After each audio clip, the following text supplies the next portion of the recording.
گجرات کے چور، سب سے بڑا ڈاکو، ملک کو لوٹنے والا، پتہ نہیں کیا کیا. اور کیوں؟ کیونکہ اس وقت قومی لیگ جنرل مشرف کے ساتھ اقتدار میں تھی اور جن سے اقتدار چھیننا ہو اس کو گالی دینا ضروری ہو جاتا ہے تاکہ عوام کی ہمدردی سمیٹی جا سکے. لیکن اقتدار میں آنے کے بعد نہ تو سب سے بڑا ڈاکو رہا، نہ کوئی چور رہا. انہیں وزارتیں بھی دی گئیں اور ان کے مطالبات بھی مانے گئے. جس ایم کیو ایم کو قاتل کہا، جس کے ساتھ اقتدار شریک کرنے سے بہتر مر جانا سمجھتے رہے، اس کے ساتھ اتحاد بھی کیا اور اقتدار میں شریک بھی ہوئے. نواز شریف اور شہباز شریف مشرف دور میں بہت اچھے تھے کیونکہ اقتدار ان کے پاس نہیں تھا، مظلوم تھے، جلا وطن تھے. انہیں گالی دینے سے عوامی حمایت ملنے کا کوئی چانس نہیں تھا. کوئی سیاسی میٹنگ، کوئی سیاسی جلسہ ایسا نہیں ہوتا تھا جہاں نواز شریف اور شہباز شریف کی تعریف نہ کی جاتی ہو. کیسے؟ میں آپ کو دکھاتا ہوں. جناب میاں محمد نواز شریف صاحب، میاں شہباز شریف صاحب، آپ کو بھی خوش آمدید کہتے ہیں اور ماشاءاللہ بھی آپ کی آرگنائزیشن سکلز بھی ہم نے دیکھ لی ہیں. آپ کا بہت بہت شکریہ. میں اپنی تقریر پہلے شروع کرتا ہوں. میاں محمد نواز شریف کو مبارک دیتا ہوں کہ انہوں نے جو اے پی سی میں کامیابی حاصل کی، اور وہ کامیابی یہ تھی کہ انہوں نے پاکستان میں ایک حقیقی جمہوریت کے لیے جو جدوجہد کرنے کے لیے جماعتیں تھیں ان سب کو اکٹھا کر دیا. پاکستان کی جو اپوزیشن تھی وہ تحریک نہیں چلا سکتی تھی. اب تک ہم بند کمروں میں صرف ریزولوشنز پاس کرتے تھے، باتیں کرتے تھے. اور ویسے میاں صاحب آپ کو ایک میں بات کہہ دوں کہ جنرل مشرف آپ پہ کافی مہربان رہا ہے. سن لیں میری بات، وہ مہربان ایسے رہا ہے کہ اس نے آپ کی پارٹی کے سارے 2 نمبر لوٹوں کو اٹھا کے کاف لیگ میں ڈال دی. لیکن آج وہ عمران خان کے بقول ملک کے سب سے بڑے دشمن بن گئے. ان سے ملک کی سالمیت کو خطرہ لاحق ہو رہا ہے. وہ ملک کو ڈیفالٹ کرنے کی طرف لے جا رہی ہے. لیکن دراصل ملک کو خطرہ صرف عمران خان آپ سے ہے.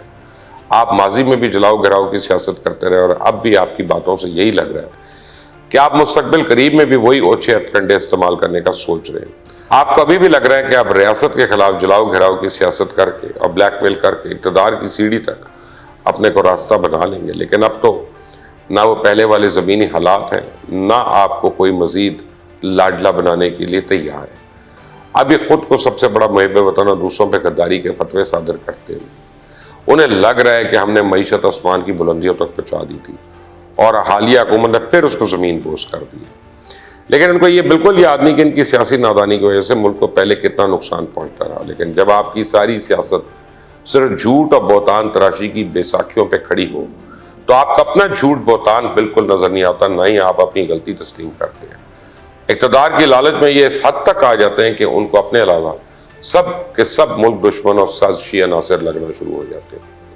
یہاں تک کہ اب تو آپ اداروں تک کے خلاف جھوٹ اور منفی پروپیگنڈا پہ اتر آئے. مقصود عارف کے نام سے کون واقف نہیں ہے، جسے حالیہ دنوں میں ایف آئی اے نے پکڑا. کس کے کہنے پہ ملک کے اہم اداروں پہ ان کے خلاف ٹویٹر اور دوسرے سوشل میڈیا پلیٹ فارم سے فیک ٹرینڈز چلائے گئے.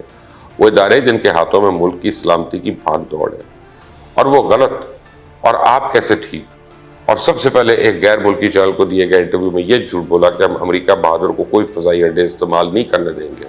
اور اس کے بعد ان کے کی ورڈ واریئرز نے ایبسولوٹلی ناٹ کا شوشہ چھوڑا، ہیرو بنانے کی ناکام کوشش میں لگ گئے. حالانکہ اداروں کے مطابق نہ تو کوئی فضائی اڈے مانگنے کی بات سامنے آئی، نہ ہی اڈے دینے پر کوئی بحث ہوئی.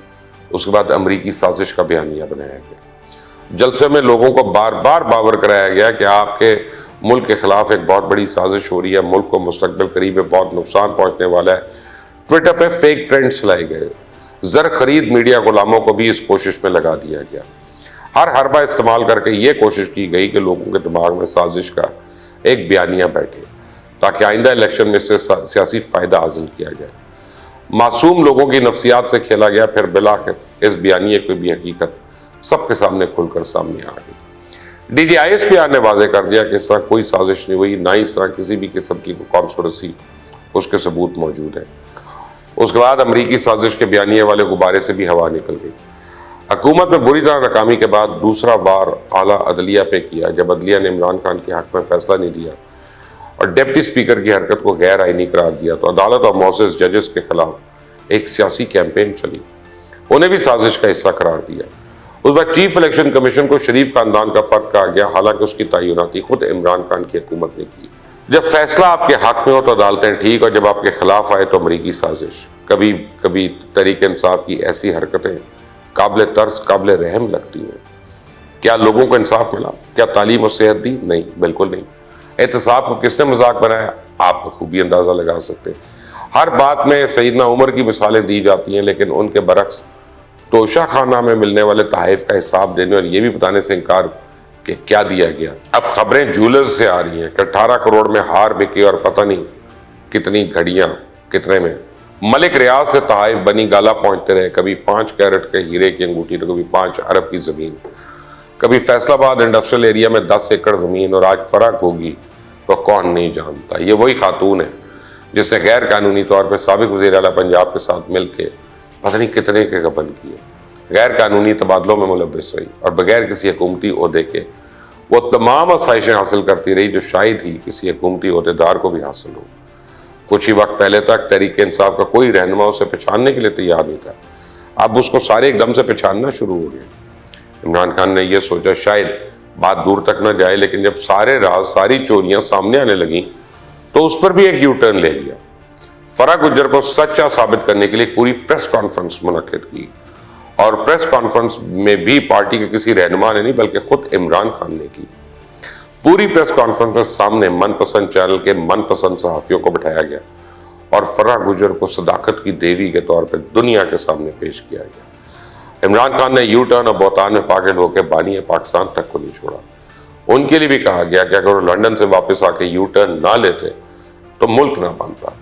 حقائق اور تاریخ سے لا علمی کسی بھی انسان کو اس سطح پہ پہنچا دیتی ہے جہاں آج عمران خان کھڑا ہے، اور اب یہ چاہ رہا ہے کہ لوگوں کے دماغ میں جو اس کا بت بنا ہوا ہے اس کے قد میں اضافہ ہو۔ لیکن جب لوگوں کے دماغ کے نہا خانوں پہ شعور نے دستک دی تو یہ بت ضرور ٹوٹے گا، اور مجھے نہیں لگتا کہ وہ وقت زیادہ دور ہے۔